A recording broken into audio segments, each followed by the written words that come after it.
మా latest videos కోసం మా ఈ తెలుగు న్యూస్ ఛానల్ సబ్స్క్రైబ్ చేసి గంట సింబల్ యాక్టివేట్ చేసుకోండి. గ్యాస్ పొయ్యి కింద ఈ ఒక్కటి ఉంచితే దరిద్ర దేవత వెళ్ళిపోయి లక్ష్మీదేవి తిష్ట వేసుకుని కూర్చుంటుందని పెద్దలు అంటూ ఉన్నారు. చాలామంది డబ్బును సంపాదిస్తారు, కానీ ఆ డబ్బులు చేతిలో నిలువవు. భర్త సంపాదించే డబ్బంతా కూడా ఖర్చయిపోతూ ఉన్నదని ఆడవారు బాధపడుతూ ఉంటారు. భర్తలో సగభాగం భార్య భర్త క్షేమం కోరి కొన్ని పరిహారాలు చేస్తే భర్తకు కలిసి వస్తుందని పండితులు అంటూ ఉన్నారు.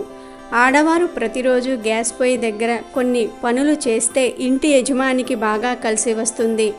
ఎప్పుడైనా సరే ఆడవారు గ్యాస్ పొయ్యిని శుభ్రం చేసుకుని తుడుచుకుని ఆ తర్వాత గ్యాస్ పొయ్యి దగ్గర 2 అడ్డగీతలు 2 నిలువు గీతలు గీసి ముగ్గు వేయాలి. గ్యాస్ పొయ్యికి కుంకుమ బొట్లు పెట్టి పాలు పొంగించిన తరువాతే వంట ప్రారంభించాలి.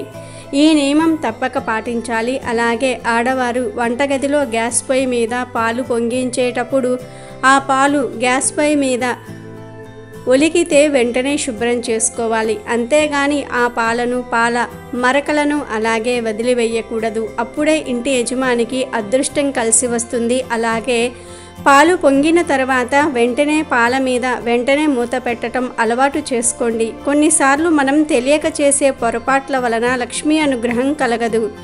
దరిద్రం ఇంట్లో తాండవం ఆడుతుంది. ముఖ్యంగా ప్రతిరోజు రాత్రి పడుకునే ముందు ఒక స్టీల్ లేదా గాజు ప్లేట్లో పచ్చిపాలను కొన్ని పోసి గ్యాస్ పొయ్యి కింద లేదా గ్యాస్ పొయ్యి పక్కన పెట్టి వదిలేస్తే వెళ్ళిపోయిన లక్ష్మి తిరిగి వస్తుందని పండితులు చెప్తూ ఉన్నారు. ఇలా చేస్తే దరిద్రం పోతుంది. దరిద్ర దేవత ఇంట్లో నుండి వెళ్ళిపోయి లక్ష్మీదేవి తిష్ట వేసుకొని కూర్చుంటుంది.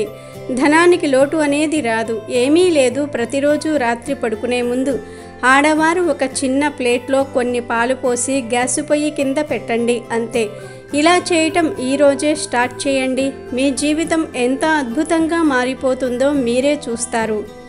ఇలా పెట్టిన పాలను మరునాడు ఉదయమే మళ్ళీ తీసేసి గ్యాస్ పొయ్యి కింద చక్కగా ముగ్గు వేసి అలంకరించండి. ఇది ఎవ్వరికీ తెలియని రహస్య పరిహారం. చాలా ప్రాచీనమైనది. ఈ పరిహారం వలన అలక్ష్మి దూరమవుతుంది, లక్ష్మి దగ్గరవుతుంది. అలాగే గ్యాస్ పొయ్యిని మరియు వంటగదిని ఇంటిని ఎప్పుడూ కూడా పరిశుభ్రంగా ఉంచుకోండి.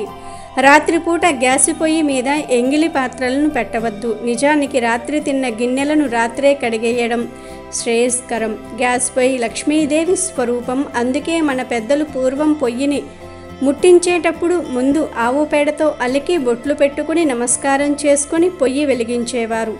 ఇప్పుడు అందరూ కూడా గ్యాస్ పొయ్యినే వాడుతూ ఉన్నారు కనుక ఆ గ్యాస్ పొయ్యిని ఎప్పుడూ పరిశుభ్రంగా ఉంచుకోవాలి. వంట చేసే ముందు గ్యాసుకు పసుపు కుంకుమలతో బొట్లు పెట్టండి. శుచిగా స్నానం చేసుకుని పవిత్రంగా ఉండి వంట చేయటం ప్రారంభించటం మంచిది. కనుక అందరూ కూడా లక్ష్మీ అనుగ్రహం పొందాలంటే గ్యాస్ పొయ్యి విషయంలో ఈ చిన్న చిన్న నియమాలు పాటించి దరిద్రాన్ని తరిమి కొట్టి సంతోషంగా జీవించండి.